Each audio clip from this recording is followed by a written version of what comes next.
ಬೆಳಗಾವಿ ಸುವರ್ಣಸೌಧದಲ್ಲಿ ಅಧಿವೇಶನ 3ನೇ ದಿನಕ್ಕೆ ಕಾಲಿಟ್ಟಿದೆ.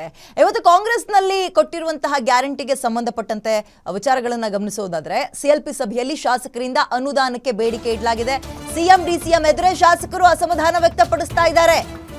ಗ್ಯಾರಂಟಿಗಳಿಂದ ನಮಗೆ ಬೇರೆ ಅನುದಾನ ಸಿಗ್ತಾ ಇಲ್ಲ ಅಂತ ಶಾಸಕರು ಆರೋಪ ಮಾಡ್ತಾ ಇದ್ದಾರೆ.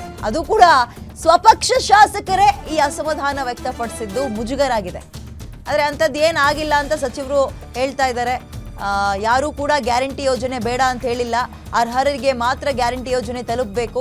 ಗ್ಯಾರಂಟಿ ಯೋಜನೆಗಳಿಂದ ಅನುಕೂಲವೇ ಆಗ್ತಾ ಇದೆ ಹಿಂಗಂತ ಸಿಎಲ್ಪಿ ಮೀಟಿಂಗ್. ಈಗ ಸಿಎಲ್ಪಿಯಲ್ಲಿ ಗ್ಯಾರಂಟಿಗೆ ಸರ್ವಾನುಮತದ ಸಹಮತ ಸಿಕ್ಕಿತ್ತು. ಗ್ಯಾರಂಟಿಗೆ ಯಾರೂ ವಿರೋಧಿಸಿಲ್ಲ ಅಂತ ಸಚಿವರು ಸಮರ್ಥನೆ ಮಾಡ್ಕೊಳಕ್ಕೆ ಹೋಗ್ತಾ ಇದ್ದಾರೆ. ಗ್ಯಾರಂಟಿ ಕೊಡಬೇಡಿ ಅಂತ ಹೇಳ್ತಾ ಇಲ್ಲ, ಗ್ಯಾರಂಟಿ ವಿಚಾರಕ್ಕೋಸ್ಕರ ಬೇರೆ ಬೇರೆದಕ್ಕೆ ಅನುದಾನವನ್ನು ಕೊಡೋದು ನಿಲ್ಲಿಸ್ಬಿಡಿ ಅಂತ ಅವ್ರು ಕೇಳ್ತಾ ಇರೋದು. ಗ್ಯಾರಂಟಿ ಅಂದ್ರೆ ಅವ್ರ ಊರಿನ MLAಗಳನ್ನ ಕೇಳ್ತಾರೆ, ಉಳಿದಿರೋರು ಅಭಿವೃದ್ಧಿ ಏನ್ ಮಾಡ್ತಾ ಇದೀಯಪ್ಪ ನಿನ್ನ ನೋಟಾಗಿ ಗೆಲ್ಸಿದ್ದಕ್ಕೆ ಅಂತ. ಗ್ಯಾರಂಟಿ ಕೊಟ್ಟಿದ್ದೀವಲ್ಲ ಅನ್ನಕ್ಕಾಗತ್ತಾ ಅವರು? ಅನುದಾನದ ವಿಷಯ ಯಾವಾಗಲೂ ಕೂಡ ಇದ್ದೇ ಇರ್ತದೆ. ಯಾಕಂತ ಹೇಳಿದ್ರೆ ಹೆಚ್ಚಿನ ಅನುದಾನ ಬೇಕು ಅಂತ ಶಾಸಕರುಗಳ ಇರುವಂಥ ಒಂದು ಶಾಶ್ವತವಾದಂಥ ಒಂದು ಬೇಡಿಕೆ ಅದು ಇದ್ದೇ ಇರ್ತದೆ.